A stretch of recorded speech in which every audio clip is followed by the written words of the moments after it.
clear. You just said to me you use the N-word regularly. In what context? Right. Do you use it with black people? Yes, if it's appropriate. When would it be?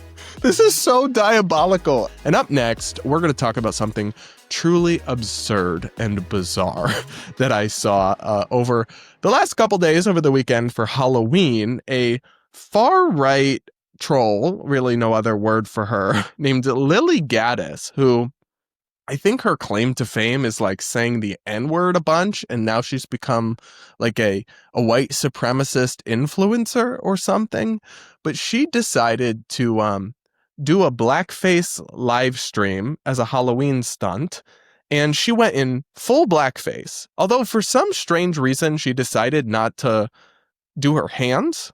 I mean, like, if you're going to commit to the bit, do the bit, I guess. And like, why are your hands white, but you blackfaced your whole face? Anyway, this got more than 30 million views on X. And I just thought it was pathetic. I just thought this was her Halloween special. And she just ranted and raved about black people for most of it. And made some jokes about black women, a couple of which, I mean, I thought were a little funny if they were actually jokes. But she clearly, if you look at her, has animus and hate towards black people, and that is disgusting and despicable. She describes herself as America First, and she hosts a show on Rumble, and so she's trying to present herself as something of a serious person. But when I saw this, I actually had a similar reaction to when I saw some left-wing people dress up as Charlie Kirk getting shot for Halloween. It's like no class, and then more than anything, no dignity, but more than anything, just desperation. It's like, please notice me. Pay attention to me. I'll just do anything. I'll just be as edgy. I'll do the most edgy thing imaginable just to have a spotlight on me. Please pay attention to me, please. And it's like, actually, if you have nothing to offer of substance, no value, no insight, no nuance or knowledge, and all you can do is ever get people to pay attention to you when you do the most shocking or controversial thing imaginable, you're actually worse than anything. Well, I guess being racist and actually evil and bigoted is worse, but more than anything, you're boring. You are dull. You are uninteresting and desperate. That's what this whole shtick gives to me.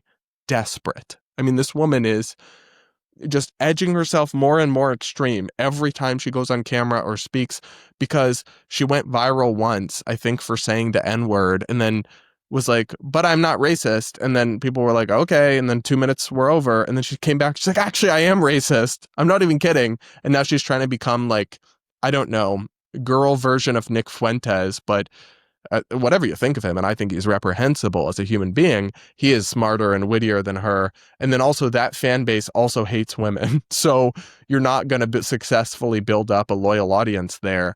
And that's why you're resorting to this kind of pathetic stunt.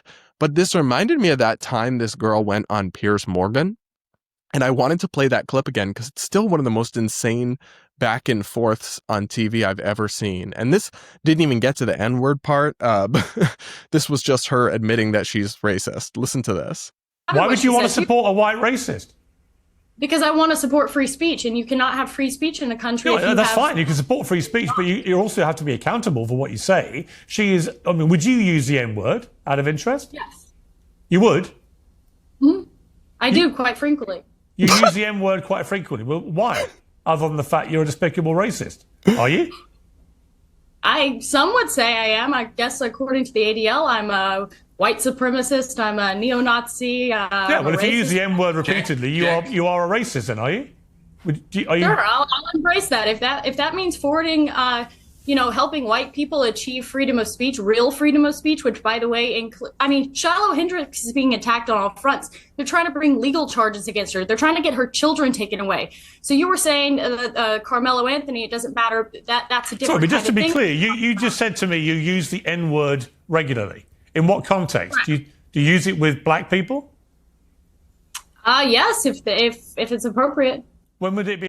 This is so diabolical. And this is why I love Piers. He just asks the right questions. Like his next question is, And when would it be appropriate, Lilly Gaddis? Because we're not talking about like, oh, I sing along into a song in the car, or even like, oh, I repeat a quote. It's like, oh yeah, I call black people the N-word all the time. And yeah, I'm racist. It's like, why are these the kinds of people that are gaining any sort of traction or attention online right now? Something is broken if that's the case. That's not normal. That's not healthy. Like, this isn't good that people like this are even getting attention or traction. I don't know. I think stuff is spiraling, and I just love the facial expressions of one of the panelists, Ricky Schlott, who's a like normal right-leaning journalist who I'm friendly with. She's just looked horrified in the camera. She's like, "What is going on here?" Yeah, that's me. Every time I do this podcast, every day for y'all, with the sewage that I don't know, like walk through with y'all. But you seem to enjoy it, so maybe y'all are a little sick too. It'd be appropriate to Chooses use the about N-word. black people. When would it be appropriate? Anytime I feel like it. So you're an unashamed racist. Correct. Correct. Girl, what? Seek Jesus. Like, actually, it's crazy to me. These people will claim to be Christians as well, I'm sure, claim to be Christian, and yet admit you hate people because of their skin color, as if, you know, even by your religion, you're not all created by God and all created in the image of God. Again, more than anything, it gives desperate, and maybe I'm playing into it by talking about it, but this did go mega viral. Her blackface thing got 30 million views on X. So she got the attention she ordered. But again, it's like when you have to stoop to this kind of thing to have anyone notice you at all, I'd just rather not be noticed if that's the choice. If the choice is to disgrace yourself and make yourself a joke and the villain and just act in clownish and evil ways, or the choice is to not get noticed by the internet and have to just do something normal and constructive in life, choose that. Like, if my views plummet one day and nobody pays attention to me and I can't make a living doing this anymore, okay, I'll pack it up and do something else. I won't like become a white supremacist or declare myself non-binary and start documenting my transition or whatever freakish thing I would have to do to get attention again, because it's not worth it. When are some of these people going to realize, like, it is not worth the price of your soul to do this kind of thing? But they just can't help themselves, some of them. Well, do you understand that makes you a despicable human being? I guess so. I don't really care. I mean, why are we not talking about Shiloh Hendricks? Why are we talking about? Well, actually, I think you've moved it on in this debate very quickly to your own racism, which explains why you've supported her in public and why you've got all these views. You see no problem with a woman shrieking the N-word repeatedly because you yourself are a despicable racist, and you've just proudly admitted that with a smug grin on your face, which is pretty horrifying, actually, for most people to have to watch. And shame on you. You're entitled to do it, and I'm entitled to call you despicable. Well, good for Piers, and I remember watching that clip at the time and just being gobsmacked by it. There's another clip that I didn't pull where he's like, will you do it right now? Will you say the N-word on TV?